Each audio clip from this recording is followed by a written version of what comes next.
ನಮಸ್ತೆ ಸ್ನೇಹಿತರೆ, ಇವತ್ತು ನಾವು ಪ್ರಥಮ BA ಸಮಾಜಶಾಸ್ತ್ರದಲ್ಲಿ ಪರೀಕ್ಷಾ ಅಭ್ಯಾಸವನ್ನು ಮಾಡುವ ಮುಖ್ಯವಾದ ಪ್ರಶ್ನೆಯ ಪಾಯಿಂಟ್ಸ್ಗಳನ್ನು ಮತ್ತು ವಿವರಣೆಯನ್ನು ತಿಳ್ಕೊಳ್ಳುವ.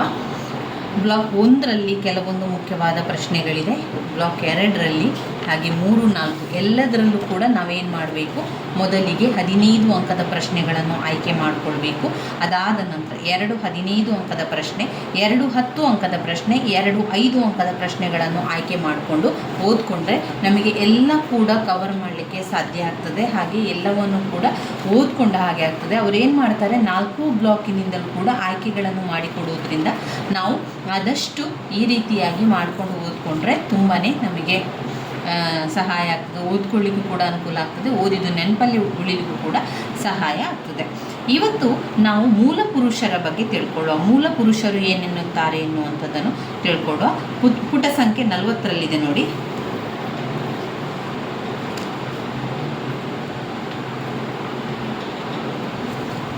ನೋಡಿ, ಪುಟ ಸಂಖ್ಯೆ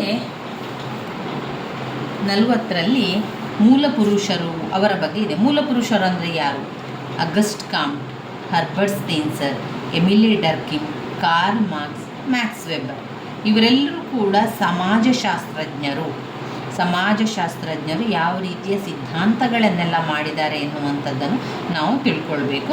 August Comte, Herbert Spencer, Emile Durkheim, Karl Marx, Max weber.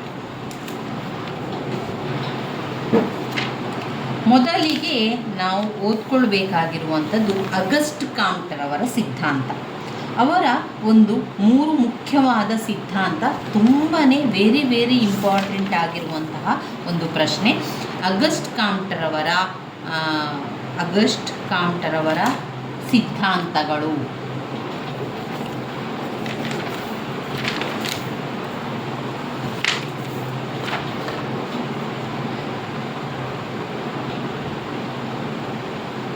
ಸಾಮಾಜಿಕ ಪ್ರಗತಿ ಸಿದ್ಧಾಂತವನ್ನು ಪರಿಶೀಲಿಸಿ ಅಂತ ಪ್ರಶ್ನೆ ಇರುವಂಥದ್ದು. ಅಗಸ್ಟ್ ಕಾಮ್ಟ್ರವರ ಸಾಮಾಜಿಕ ಪ್ರಗತಿ ಸಿದ್ಧಾಂತ ಅಂತ ಕೇಳ್ತಾರೆ.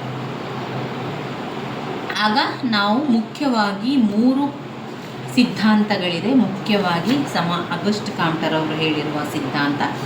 ಆ 3 ಸಿದ್ಧಾಂತವನ್ನು ಪಾಯಿಂಟ್ಸ್ ಬರೆದು ನಂತರ ಅವುಗಳನ್ನು ವಿವರಿಸಬೇಕು. ಮತಧರ್ಮಶಾಸ್ತ್ರೀಯ ಹಂತ, ಅಮೂರ್ತ ಹಂತ, ವಾಸ್ತವತಾ ಹಂತ. ಈ 3 ಹಂತಗಳು ಅಗಸ್ಟ್ ಕಾಮ್ಟ್ರವರ ಸಾಮಾಜಿಕ ಪ್ರಗತಿಯ ಸಿದ್ಧಾಂತದಲ್ಲಿ ಬರುವಂಥದ್ದು.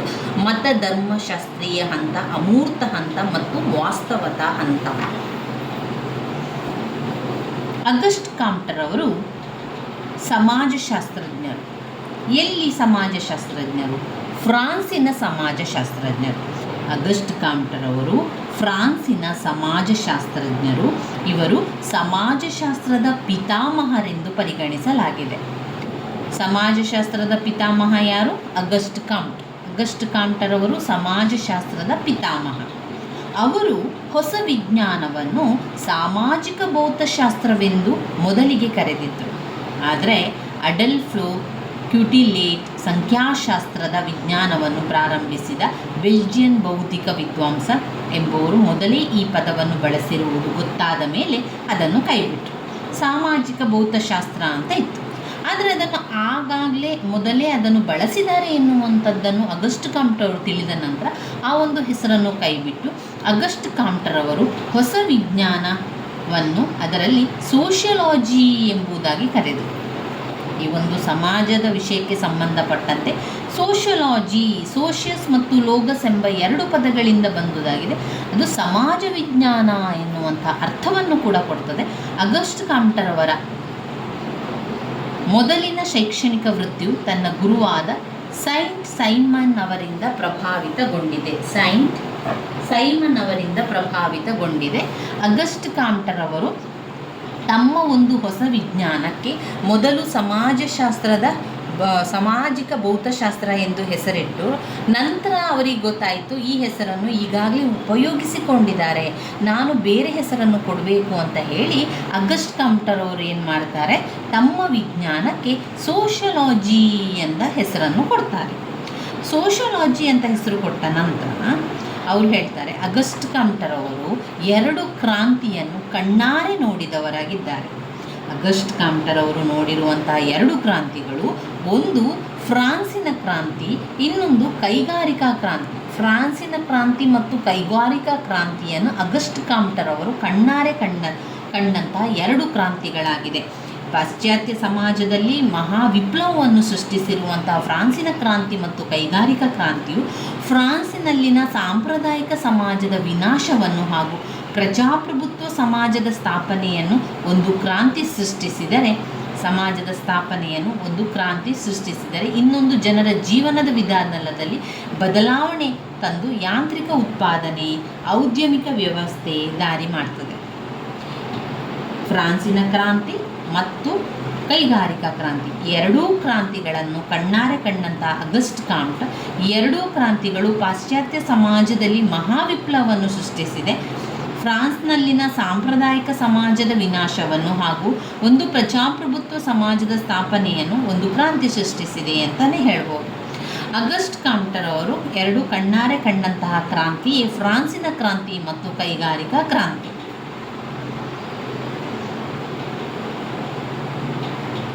ಫ್ರಾನ್ಸಿನ ಕ್ರಾಂತಿಯು ಸಮುದಾಯದ ನೈತಿಕ ಸೌಧವನ್ನು ಶಿಥಿಲಗೊಳಿಸಿತ್ತು.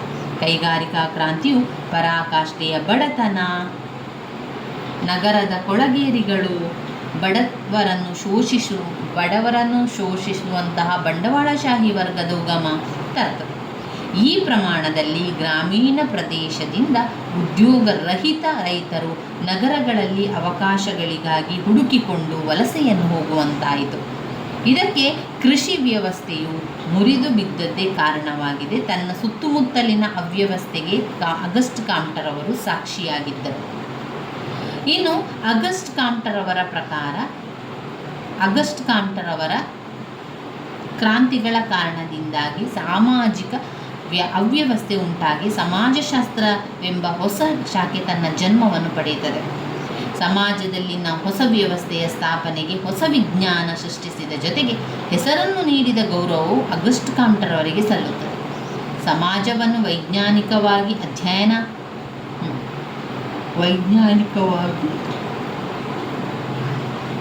ಅಧ್ಯಯನ ಮಾಡುವ ಒಂದು ಹೊಸ ವಿಜ್ಞಾನದ ಅಗತ್ಯತೆಯನ್ನು ಅಗಸ್ಟ್ ಕಾಮ್ಟರ್ ಅವರು ಮನಗಂಡಿದ್ದರು.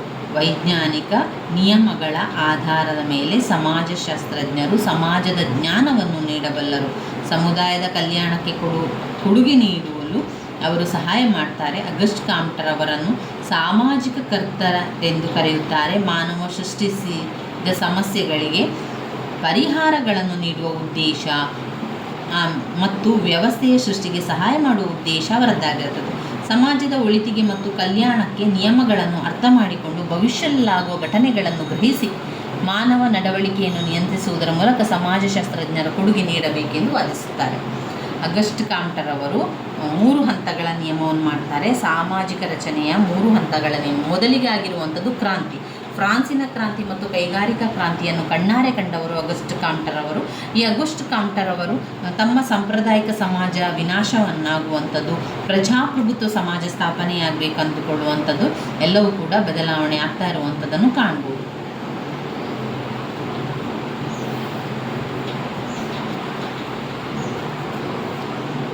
ಮೂರು ಹಂತಗಳ ನಿಯಮಗಳಲ್ಲಿ ಮತಧರ್ಮಶಾಸ್ತ್ರೀಯ ಹಂತ, ಅಮೂರ್ತ ಹಂತ ಮತ್ತು ವಾಸ್ತವತ ಹಂತ. ಮತಧರ್ಮಶಾಸ್ತ್ರೀಯ ಹಂತ, ಅಮೂರ್ತ ಹಂತ, ವಾಸ್ತವತ ಹಂತ ಎನ್ನುವಂಥ 3 ಹಂತಗಳು ಬರ್ತದೆ. ಈ 3 ಹಂತಗಳ ವಿಚಾರಗಳೇನು? ಒಂದೊಂದೇ ಹಂತದ ಬಗ್ಗೆ ನಿಮಗೆ ಹೇಳ್ತಾ ಹೋಗ್ತಾನೆ. ಈ ಮತಧರ್ಮಶಾಸ್ತ್ರೀಯ ಹಂತ ಎನ್ನುವಂಥದ್ದು ಮೊದಲ ಹಂತ. ಈ ಒಂದು ಹಂತದಲ್ಲಿ ಎಲ್ಲರೂ ಕೂಡ ಏನು ಮಾಡ್ತಾರೆ, ಅವರಿಗೆ ಏನು ಕೂಡ ಗೊತ್ತಿಲ್ಲ. ಅವರು ಎಲ್ಲವನ್ನು ಕೂಡ ಪ್ರತಿಯೊಂದು ವಸ್ತುವಿನಲ್ಲೂ ಕೂಡ ದೇವರಿದ್ದಾರೆ ಅಂತ ಅಂದುಕೊಳ್ತಾರೆ. ವಸ್ತು ದೇವರ ಆರಾಧನೆಯನ್ನು ಮಾಡುವುದು, ಬಹುದೇವತಾ ಆರಾಧನೆಯನ್ನು ಮಾಡುವುದು, ಏಕದೇವತಾ ಆರಾಧನೆಗಳನ್ನು ಮಾಡುವುದು ಎಲ್ಲವನ್ನು ಕೂಡ ಈ ಮತಧರ್ಮಶಾಸ್ತ್ರೀಯ ಹಂತದಲ್ಲಿ ಅವರು ಮಾಡ್ತಾ ಹೋಗ್ತಾರೆ. ಈ ಮತಧರ್ಮಶಾಸ್ತ್ರೀಯ ಹಂತ ಈ ಒಂದು ಸಿದ್ಧಾಂತಗಳಲ್ಲಿ ಮೊದಲನೆಯ ಹಂತವಾಗಿದ್ದು, ಮಾನವನ ಮನಸ್ಸು ದೇವರುಗಳು ದೇವತೆಯರುಗಳ ಚಿಂತನೆಯಲ್ಲಿ ಮಗ್ನವಾಗಿತ್ತು. ಪ್ರಕೃತಿಯ ಯಾವುದೇ ವಸ್ತು ಸಿಗಲಿ ಅದರಲ್ಲಿ ದೇವರಿದ್ದಾನೆ, ದೇವರ ಆಶೀರ್ವಾದದ ಫಲ ಅಂತ ವಿವರಿಸ್ತಾ ಇದ್ದರು. ಎಲ್ಲ ಜೀವಿಗಳ ಸೃಷ್ಟಿಕರ್ತನೇ ಅವನು ಎಂದು ನಂಬಲಾಗಿರುವ ವಿವಿಧ ದೇವರುಗಳನ್ನು ತಣಿಸಲು ತನ್ನ ಕಾಲವನ್ನು ವಿನಿಯೋಗಿಸ್ತಾ ಇದ್ದ. ಪ್ರಧಾನ ಧರ್ಮಗಳಾದ ವಸ್ತುದೇವತಾರಾಧನೆ, ಬಹುದೇವತಾರಾಧನೆ, ಏಕದೇವತಾರಾಧನೆ ಅಂತ ಪ್ರಮುಖ ಧರ್ಮಗಳು ಈ ಒಂದು ಅವಧಿಯಲ್ಲಿ ಹಂತದಲ್ಲಿ ಜನ್ಮ ತಾಳಿತು.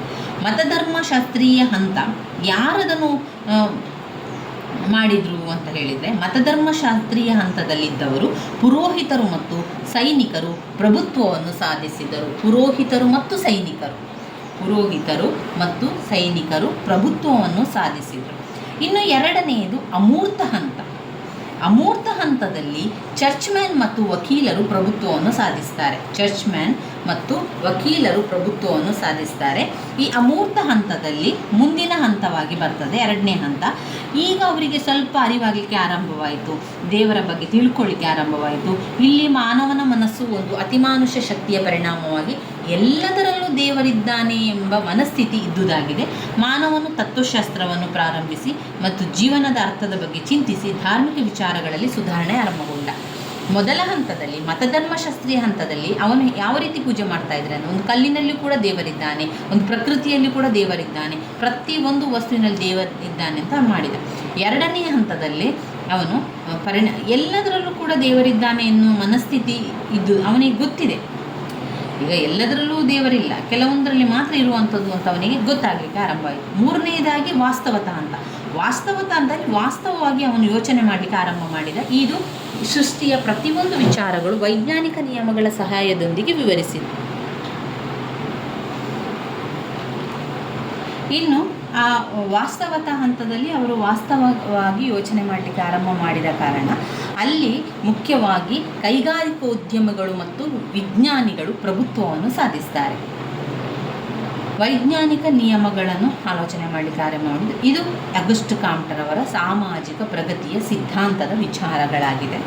ಇವುಗಳು ನಾವು ಈ ರೀತಿಯಾಗಿ ಬರಿಬೇಕು. ಒಮ್ಮೆ ಅರ್ಥ ಆದರೆ ನಮಗೆ ಬರೀಲಿಕ್ಕೆ ಏನೂ ಕೂಡ ತೊಂದರೆ ಆಗೋದಿಲ್ಲ. ಒಮ್ಮೆ ಅರ್ಥ ಮಾಡ್ಕೊಳ್ಳಿ, 3 ಹಂತಗಳನ್ನು ನೆನಪಲ್ಲಿಟ್ಕೊಳ್ಳಿ. ಆಮೇಲೆ ಅಲ್ಲಿ ಸಾಮಾಜಿಕ ಗತಿಶೀಲ ಶಾಸ್ತ್ರ ಎಂಬ 2 ಭಾಗಗಳನ್ನಾಗಿ ಮಾಡಿದರು. ಸಾಮಾಜಿಕ ಗತಿಶೀಲ ಶಾಸ್ತ್ರ, ಅದರಲ್ಲಿ ಸಾಮಾಜಿಕ ಸ್ಥಿತಿಶಾಸ್ತ್ರ, ಸಾಮಾಜಿಕ ಗತಿಶೀಲ ಶಾಸ್ತ್ರ ಅಂತ 2 ವಿಭಾಗಗಳನ್ನಾಗಿ ಮಾಡಿದರು. ಸಾಮಾಜಿಕ ಸ್ಥಿತಿಶಾಸ್ತ್ರ, ಸಾಮಾಜಿಕ ಗತಿಶೀಲ ಶಾಸ್ತ್ರ ಎನ್ನುವಂಥದ್ದನ್ನು ಮಾಡಿದರು. ಅಂದರೆ ಸಮಾಜದಲ್ಲಿ ಈಗ ಸಾಮಾಜಿಕ ಸ್ಥಿತಿಶಾಸ್ತ್ರ ಎನ್ನುವಂಥದ್ದು ಇಲ್ಲಿ ವ್ಯಕ್ತಿ, ಸಾಮಾಜಿಕ ರಚನೆ, ಕುಟುಂಬ, ಸಾಮಾಜಿಕ ರಚನೆಯಲ್ಲಿ ಪಾತ್ರ, ಸಾಮಾಜಿಕ ರಚನೆಯಲ್ಲಿ ರಾಜ್ಯದ ಸ್ಥಾನ, ಸಮಾಜದ ಮೇಲೆ ನೀತಿ, ಧರ್ಮದ ಪರಿಣಾಮವನ್ನು ಅಧ್ಯಯನ ಮಾಡುವಂಥದ್ದು. ಸಾಮಾಜಿಕ ಗತಿಶೀಲ ಶಾಸ್ತ್ರದಲ್ಲಿ ಸಮಾಜ ಬದಲಾಗುತ್ತಿರುವ ಅಂಶಗಳ ಅಧ್ಯಯನಕ್ಕೆ ಅಥವಾ ಪ್ರಗತಿಯ ಸಿದ್ಧಾಂತಕ್ಕೆ ಸಂಬಂಧಿಸಿ ಭೌತಿಕ ಪ್ರಗತಿ, ಬೌದ್ಧಿಕ ಪ್ರಗತಿ, ನೈತಿಕ ಪ್ರಗತಿ ಅಂತ ವಿಷಯಗಳು ಸೇರಿಕೊಂಡವು. ಭೌತಿಕ ಪ್ರಗತಿ, ಬೌದ್ಧಿಕ ಪ್ರಗತಿ, ಆಮೇಲೆ ನೈತಿಕ ಪ್ರಗತಿ. ಮಾನವತಾ ಧರ್ಮ, ಹೊಸ ಧರ್ಮದ ವಿಚಾರಗಳನ್ನು ಮಂಡಿಸಿ ಅದನ್ನು ಮಾನವತಾ ಧರ್ಮ ಎಂದು ಕರೆದರು.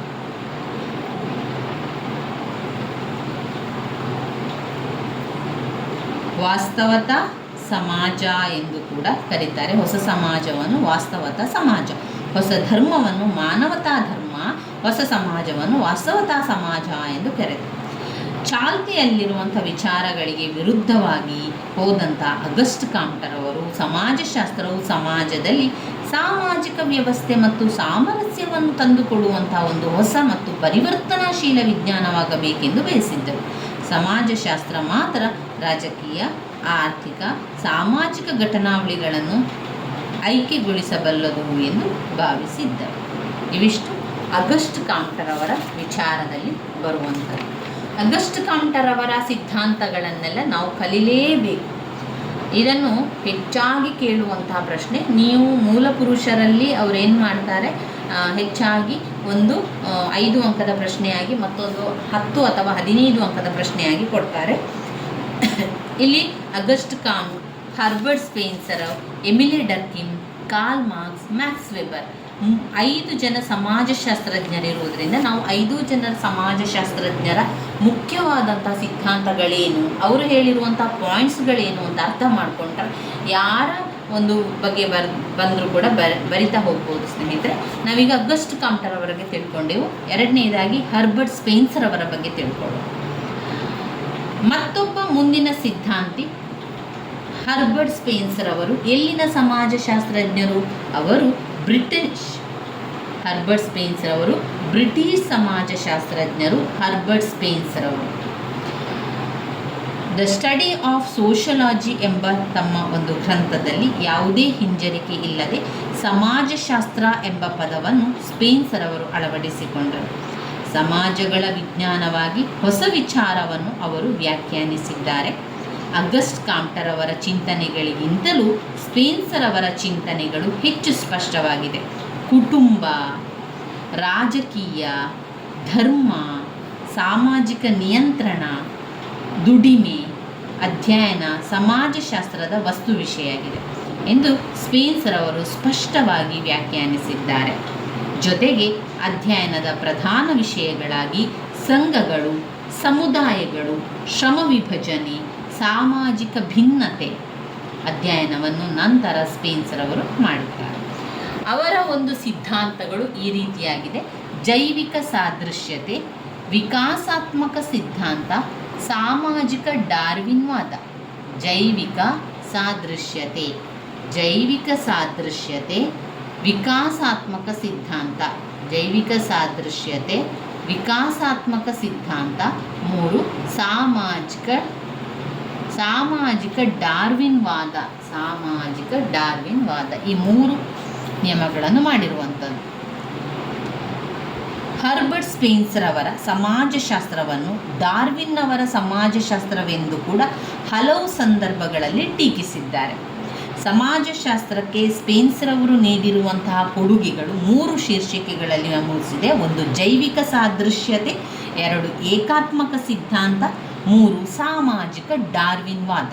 ಜೈವಿಕ ಸಾದೃಶ್ಯತೆ, ವಿಕಾಸಾತ್ಮಕ ಸಿದ್ಧಾಂತ, ಸಾಮಾಜಿಕ ಡಾರ್ವಿನ್ವಾದ. ಒಂದು ಜೈವಿಕ ಘಟನಾವಳಿಯ ಸಹಾಯದೊಂದಿಗೆ ಸಮಾಜದ ಗುರುತಿಸುವಿಕೆ ಸ್ಪೆನ್ಸರ್ ಅವರ ಜೈವಿಕ ಸಾದೃಶ್ಯದ ಸಿದ್ಧಾಂತ ಅನ್ವಯಿಸುತ್ತದೆ. ರಾಜ್ಯದ ಉಗಮವು ಭಯದಲ್ಲಿದೆ ಎಂಬುದನ್ನು ಸ್ಪೆನ್ಸರ್ ಅವರು ಅವಲೋಕಿಸಿದ್ದಾರೆ. ರಾಜ್ಯವು ಬಲಾಢ್ಯರ ಅಧಿಕಾರದ ಜಾರಿ ಮೂಲಕ ರಾಜ್ಯವು ನಿರಂಕುಶಾಧಿಕಾರದ ಸಂಕೇತವಾಗುತ್ತದೆ. ರಾಜ್ಯದ ಅಭಿವೃದ್ಧಿಯ ಮೂಲಕ ಸಮಾಜದ ವಿಕಾಸವನ್ನು ಸ್ಪೆನ್ಸರ್ ಅವರು ಗುರುತಿಸಿದ್ದಾರೆ. ಅವು ಯಾವುದೆಲ್ಲ ಅಂತ ಹೇಳಿದರೆ, ರಾಜ್ಯದ ಅಭಿವೃದ್ಧಿಯ ಮೂಲಕ ಸಮಾಜದ ವಿಕಾಸ, ಸೈನಿಕ ರಾಜ್ಯ, ಕೈಗಾರಿಕಾ ರಾಜ್ಯ, ನೈತಿಕ ರಾಜ್ಯ. ಸೈನಿಕ ರಾಜ್ಯ, ಕೈಗಾರಿಕಾ ರಾಜ್ಯ, ನೈತಿಕ ರಾಜ್ಯ. ಯುದ್ಧದ ಫಲಿತಾಂಶವೇ ಸೈನಿಕ ರಾಜ್ಯ. ಯುದ್ಧ ಅಂತ ಬಂದಾಗ ಸೈನಿಕ ರಾಜ್ಯ ಬರ್ತದೆ. ಆಮೇಲೆ ಜನರು ಸಾಮಾನ್ಯ ಕೆಲಸಗಳನ್ನು ಮಾಡುವಂಥದ್ದು ಕೈಗಾರಿಕಾ ರಾಜ್ಯಗಳಲ್ಲಿ ಬರ್ತದೆ. ಆಮೇಲೆ ವ್ಯಕ್ತಿಗಳು ಕ್ರಮೇಣವಾಗಿ ಅಧಿಕಾರದ ಪರಿಕಲ್ಪನೆಯನ್ನು ಪರಿಗಣಿಸಲು ಪ್ರಾರಂಭಿಸಿದರು. ಅವರು ಯುದ್ಧಗಳನ್ನು ಮಾಡಿದರು ಮತ್ತು ದುರ್ಬಲ ಸಮುದಾಯಗಳ ಮೇಲೆ ಪ್ರಭುತ್ವವನ್ನು ಕೂಡ ಸಾಧನೆ ಮಾಡ್ತಾರೆ. ಶೌರ್ಯ, ಧೈರ್ಯ, ನಾಯಕತ್ವ, ಬಲಾಢ್ಯ ವ್ಯಕ್ತಿಗಳ ಉದಯದ ಕಾಲ ಅಂತ ಹೇಳ್ಬೋದು. ಪದೇ ಪದೇ ಸಂಭವಿಸುವ ಯುದ್ಧಗಳನ್ನು, ಕೊಲೆಗಳನ್ನು ತಡೆಯಲು ನಿಯಂತ್ರಿಸುವ ಹಾಗೂ ಆಡಳಿತ ಮಾಡುವ ಒಬ್ಬ ಬಲಾಢ್ಯ ಮುಖ್ಯನನ್ನು ಚುನಾಯಿಸುವ ಅಗತ್ಯತೆ ಕಂಡುಬಂದಿತು. ಇದು ರಾಜ್ಯದ ಮತ್ತು ಸೈನ್ಯದ ಸೃಷ್ಟಿಗೆ ದಾರಿ ಮಾಡಿಕೊಟ್ಟಿತು. ಶಕ್ತಿಯುತ ಕುಟುಂಬಗಳ ಸೃಷ್ಟಿಯು ಶ್ರೀಮಂತ ಪ್ರಭುತ್ವಕ್ಕೆ ಎಡೆಮಾಡಿಕೊಟ್ಟಿತು. ಆತ್ಮರಕ್ಷಣೆ ಮತ್ತು ವಿಸ್ತರಣೆ ಅವುಗಳು ಸೈನಿಕ ರಾಜ್ಯದ ತಳಹದಿಯಾಯಿತು. ಇನ್ನು ಕೈಗಾರಿಕಾ ರಾಜ್ಯವು ಕೂಡ ಯುದ್ಧಗಳು, ಜನರ ಆಸೆ ಆಕಾಂಕ್ಷೆಗಳು, ಆರ್ಥಿಕ ಉನ್ನತಿ ತೃಪ್ತಿಪಡಿಸಲಿಲ್ಲ. ಅಧಿಕಾರಿಗಳು ಉದ್ಯಮ ಮತ್ತು ವಾಣಿಜ್ಯ ಪ್ರಾಮುಖ್ಯತೆಯನ್ನು ನೀಡಿದರು. ವ್ಯಕ್ತಿಗತ ಜೀವನದಲ್ಲಿ ಸ್ವಾತಂತ್ರ್ಯದಲ್ಲಿ ಕಡಿಮೆ ಪ್ರಮಾಣದಲ್ಲಿ ಮಧ್ಯ ಪ್ರವೇಶದೊಂದಿಗೆ ವ್ಯಕ್ತಿಗಳು ಹೆಚ್ಚಿನ ಸ್ವಾತಂತ್ರ್ಯವನ್ನು ಅನುಭವಿಸಲು ಪ್ರಾರಂಭಿಸಿದರು. ಕಲ್ಯಾಣ ಅರ್ಥಶಾಸ್ತ್ರಜ್ಞರ ರಾಜ್ಯದ ಬುನಾದಿಯಾಯಿತು. ನೈತಿಕ ರಾಜ್ಯ ಎನ್ನುವಂಥದ್ದು 3ನೇ ಹಂತವಾಗಿರುತ್ತದೆ. ಇದು ಸ್ಪೆನ್ಸರ್ ಅವರ ಒಂದು ಕಾಲ್ಪನಿಕ ಪರಿಕಲ್ಪನೆ, ನಿಜವಾದ್ದಲ್ಲ, ಇದೊಂದು ಕಲ್ಪನೆಯನ್ನು. ಈಗ ಸೈನಿಕ ಮತ್ತು ಕೈಗಾರಿಕಾ ರಾಜ್ಯಗಳು ಅಸ್ತಿತ್ವದಲ್ಲಿರ್ತದೆ. ಕೈಗಾರಿಕಾ ರಾಜ್ಯದಿಂದ ಬಂದಂತಹ ಸಮಾಜದ ಏಳಿಗೆ ಮತ್ತು ಅಭಿವೃದ್ಧಿ ಸಾರ್ವತ್ರಿಕವಾಗಿರುತ್ತದೆ. ಸ್ವಾರ್ಥತೆ ಮತ್ತು ಮನುಷ್ಯನ ಎಲ್ಲ ನಕಾರಾತ್ಮಕ ಪ್ರವೃತ್ತಿಗಳು ಕ್ರಮೇಣವಾಗಿ ಕಣ್ಮರೆಯಾಗಿ ಪರಹಿತ ಪರಿಸ್ಥಿತಿಯ ಸ್ಥಾಪನೆ ದಾರಿ ಮಾಡಿಕೊಡುವುದನ್ನೇ ನೈತಿಕ ರಾಜ್ಯ ಎಂದು ಕರೆಯಲಾಗುತ್ತದೆ. ಸ್ವಭಾವದಲ್ಲಿ ಮನುಷ್ಯ ತಾನಾಗಿ ಶಿಸ್ತಿಗೆ ಒಳಪಡುತ್ತಾನೆ ಮತ್ತು ನೀತಿವಂತನಾಗುತ್ತಾನೆ. ಘರ್ಷಣೆಯ ಎಲ್ಲ ಬಗೆಗಳು ನಿಲ್ಲುತ್ತದೆ. ಇದು ಒಂದು ರಾಜ್ಯದ ಆದರ್ಶವಾದಿ ಪರಿಕಲ್ಪನೆಯಾಗಿದ್ದು ಭವಿಷ್ಯದಲ್ಲಿ ಬರುವಂಥದ್ದಾಗಿರುತ್ತದೆ. ಸಾಮಾಜಿಕ ಡಾರ್ವಿನ್ ತತ್ವಗಳ ವಿಚಾರಗಳು ಉಳಿವಿಗಾಗಿ ಹೋರಾಟದ ತತ್ವ ಮತ್ತು ಸಮಾಜದ ಬದಲಾಗುತ್ತಿರುವ ಪರಿಸ್ಥಿತಿಗಳಿಗೆ ಹೊಂದಿಕೊಳ್ಳುವ ಮಾನವನ ಅವುಗಳ ಆಧಾರದ ಮೇಲೆ ಇದೆ. ಅವರ ಪ್ರಕಾರ ಯುಕ್ತವಲ್ಲದ್ದನ್ನು ತೆಗೆದುಹಾಕುವ ಪ್ರವೃತ್ತಿ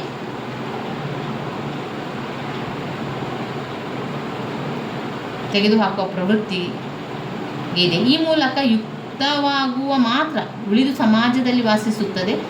ಆದುದರಿಂದ ಬಲಯುತವಾಗಿರುವುದಕ್ಕೋಸ್ಕರವಾಗಿಯೇ ದುರ್ಬಲ ಮತ್ತು ಯುದ್ಧವಲ್ಲದ್ದನ್ನು ತೆಗೆದುಹಾಕುವುದು ಪ್ರಕೃತಿಯ ನಿಯಮ. ವ್ಯಕ್ತಿವಾದ ಮತ್ತು ತಾಟಸ್ಥ್ಯ ನೀತಿ ರಾಜಕೀಯಗಳ ಒತ್ತಾಸೆಯಾಗಿ ಈ ವಿಚಾರವನ್ನು ಸ್ಪೇನ್ಸರು ವ್ಯಕ್ತಪಡಿಸುತ್ತಾರೆ. ದುರ್ಬಲ ವರ್ಗಗಳಿಗೋಸ್ಕರ ಕಲ್ಯಾಣ ರಾಜ್ಯ ಆರಂಭಿಸಲಾಯಿತು. ಸ್ಪೇನ್ಸ್ ಅವರು ವಿರೋಧವನ್ನು ವ್ಯಕ್ತಪಡಿಸಿದ್ದಾರೆ. ಇದನ್ನು ಪ್ರಕೃತಿಯ ಮಡಿಲಿನ ಮಧ್ಯಪ್ರವೇಶವೆಂದು ಪರಿಗಣಿಸಲಾಗಿದೆ. ಸಾಮಾಜಿಕ ಕಲ್ಯಾಣ ಕಾರ್ಯಗಳಿಂದ ಮತ್ತು ಬಡತನವನ್ನು ಹೋಗಲಾಡಿಸುವ ಆರೋಗ್ಯಕರ ಅನುಕೂಲವನ್ನು ಒದಗಿಸುವ ಅಥವಾ ಜೀವ ಪರಿಸ್ಥಿತಿಗಳನ್ನು ಸುಧಾರಿಸುವ ನೀತಿಗಳಿಂದ ರಾಜ್ಯ ಸಂಪೂರ್ಣವಾಗಿ ದೂರವಿರಬೇಕು ಎಂದು ಅವರು